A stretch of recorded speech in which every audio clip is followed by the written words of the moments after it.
YouTube subscribers, and welcome back to the InvestTalk Market Wrap-Up. My name is Luke Guerrero, and it is January 17th, 2025. Let's talk about the market today. U.S. stocks were higher in trading today. Today's rally capped off a week of pretty healthy gains across the major averages. The equal weight S&P 500, a relative underperformer today on big tech's leadership throughout the day, but outpaced the cap-weighted index by over 1% for the week.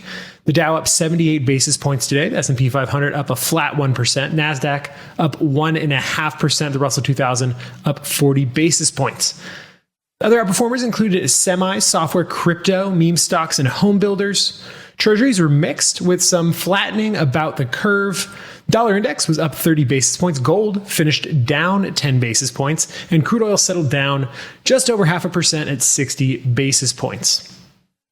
Overall, I'd say there were a few changes on the broader narrative in what was pretty much a quiet trading day headed into the long weekend.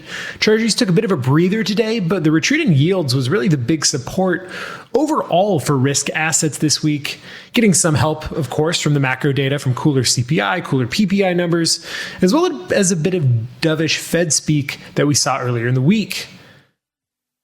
Not to mention, Q4 earnings season well underway. It's been generally well received, right? Banks had some pretty good earnings that floated the market as well.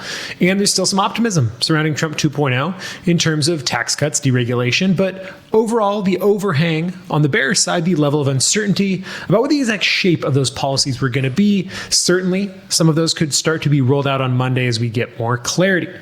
Not a lot of obvious impact on the market overall from China's Q4 GDP beat given surrounding tariff concerns by the second Trump administration. And from an economic perspective, from a macro perspective, fairly light day headed into that long weekend.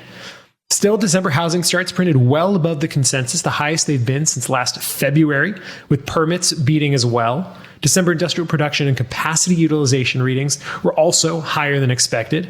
And looking ahead to the upcoming week, not only do we have the inauguration on Monday, but the Fed is actually entering its blackout period ahead of the January 29th meeting. As a reminder, markets will be closed in the U.S. on Monday in observance of the Martin Luther King holiday weekend. Interestingly enough, looking forward in terms of what could be macro surprises, macro changes on a global level, survey shows that more economists are now expecting a Bank of Japan rate hike next week. That's assuming there is not some sort of shock value or policy shift, massive policy shift, as Trump takes office on Monday. Thanks for joining us again for a market wrap-up, and we will see you next week. Enjoy the long holiday.